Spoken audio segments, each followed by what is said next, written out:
Human cultural advisor Dr. James Carter was attending a formal Thesaron royal court session as part of his official duties, observing cultural protocols, documenting diplomatic procedures, the standard work that kept him professionally busy but didn't typically involve him directly in actual court proceedings. He was sitting in the observers' gallery alongside other diplomatic staff members, taking careful notes on the complex ceremonial protocols being demonstrated, when the court session shifted to an entirely different matter. Queen Velritha announced that her daughter, Princess Kelsinthia, had reached the traditional age where she must select a bonded life partner according to Thesaron royal customs and succession requirements. The princess had been granted the traditional year of searching, a formal period where she'd traveled extensively throughout Alliance space, meeting potential candidates from various prominent families and cultures. The formal presentation of approved candidates was about to begin. Various noble Thesarons who had been carefully vetted and pre-approved by the Royal Council as suitable potential matches, each prepared to present their credentials and make their case for why they should be chosen. Princess Kelsinthia entered the throne room with appropriate ceremony and formal bearing. She appeared young, perhaps 25 in human equivalent years, with the distinctive long ears and elegant bearing characteristic of Thesaron nobility. James had seen her before at various diplomatic functions and formal events over the past year, but they had never interacted directly or even been formally introduced. The first approved candidate stepped forward confidently to present himself according to traditional protocol. The princess didn't even allow him to finish his formal introduction. She was visibly scanning the assembled court with obvious intensity, her long ears, shifting through multiple positions that James had learned, indicated she was actively searching for something specific. Then her focused gaze locked onto the observer's gallery. Onto James specifically. She walked directly toward him with clear purpose, completely ignoring the candidate who was still attempting to present his credentials, ignoring the shocked murmurs that immediately began spreading through the assembled court. She stopped directly in front of James, who was frozen in complete confusion about what was happening. Then, she deliberately turned to face her mother, the Queen, pointed directly at James with unmistakable clarity, and said loudly enough for the entire court to hear, "Mother, he's the one." The entire court went absolutely silent with shock. Queen Velritha's expression shifted rapidly from ceremonial formality to genuine surprise. "Princess Kelsinthia, you're pointing directly at the human cultural advisor. Explain yourself immediately. He's the one I've been searching for during my year of consideration, the one I choose as my bonded life partner." James's brain had completely stopped functioning coherently. He was a cultural advisor. He was human. He was absolutely not an approved candidate for royal Thesaron marriage. This had to be some kind of terrible mistake or profound cultural misunderstanding he didn't grasp.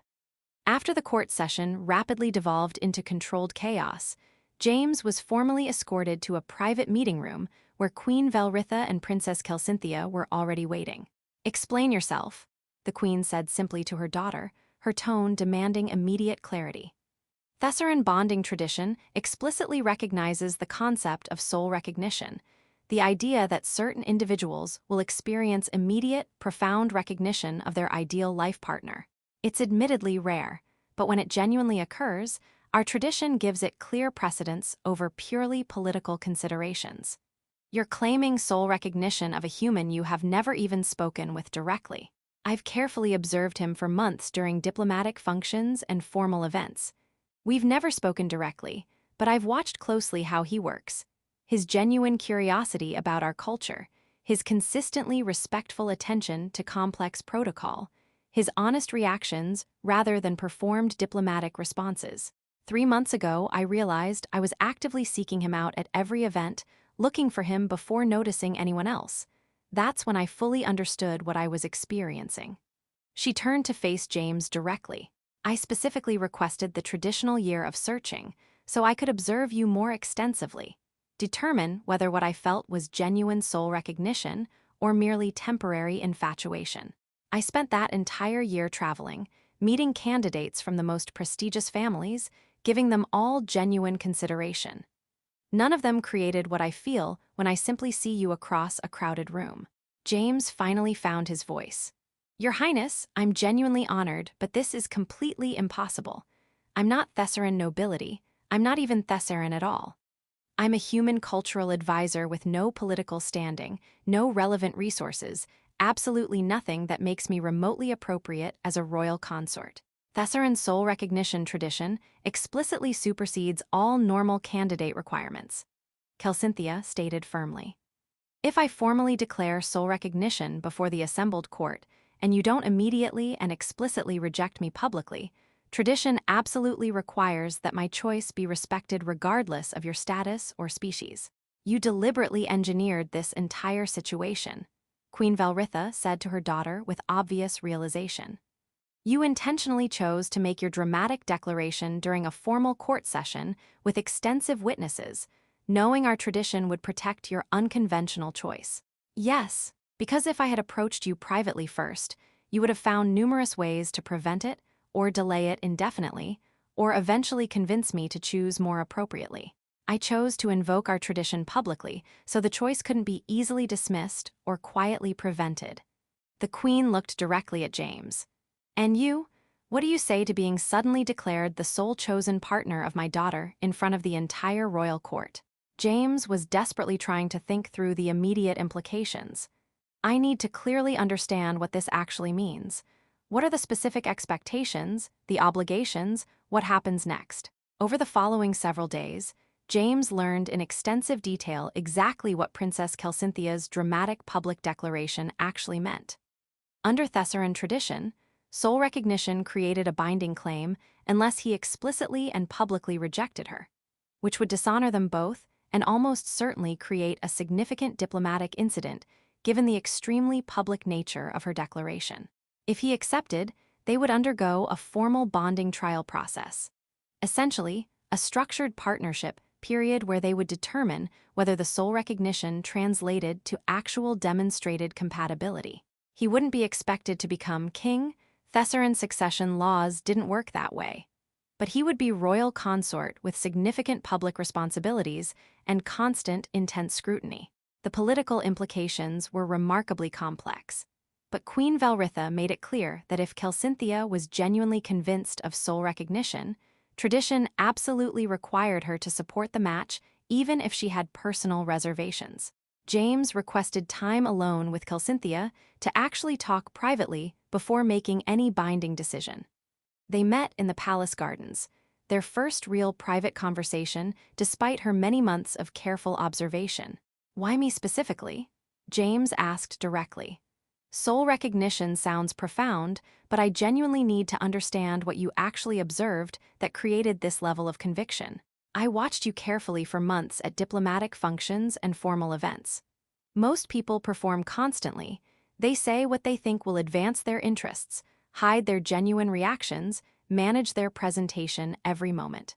You don't do that at all. You're genuinely curious about our culture, you ask real questions seeking actual understanding, you show honest reactions. When something genuinely fascinates you, your expression shows it clearly. When you're confused about something, you openly admit it rather than pretending comprehension.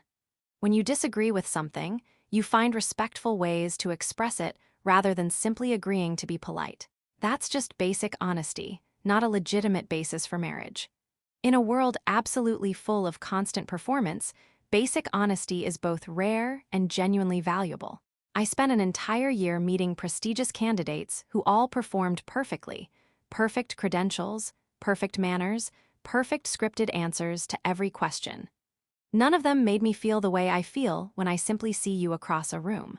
None of them made me want to know what they're actually thinking rather than what they think I want to hear. You're a princess with enormous responsibilities.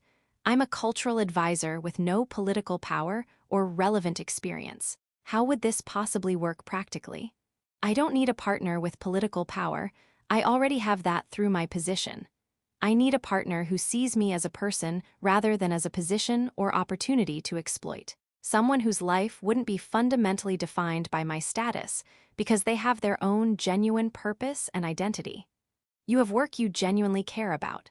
You would continue being a cultural advisor, just with additional responsibilities as my bonded partner. We would figure out everything else together. James considered carefully. This was genuinely insane. He should reject this politely, avoid the diplomatic nightmare, keep his quiet, predictable life. But he thought about what she'd said. Months of careful observation, deliberately seeking him out repeatedly, spending an entire year seriously considering alternatives to ensure this wasn't temporary. That level of genuine consideration for someone she'd never even spoken with directly suggested something real beneath the dramatic public declaration. "I'm not rejecting you," he said carefully, "but I absolutely need the formal trial partnership period to actually determine if this can work. I need you to fully understand that soul recognition from your perspective doesn't automatically mean I feel the same thing immediately. I need real time to actually know you as a person before committing to lifetime partnership. That's completely fair and honest, which is exactly why I chose you." The formal trial partnership period officially began. It was essentially a structured courtship conducted under intense public and political scrutiny, but with explicit cultural protection. They were allowed to determine genuine compatibility without external pressure to immediately formalize the bond. James learned that Kelcynthia was remarkably consistent with what she'd claimed.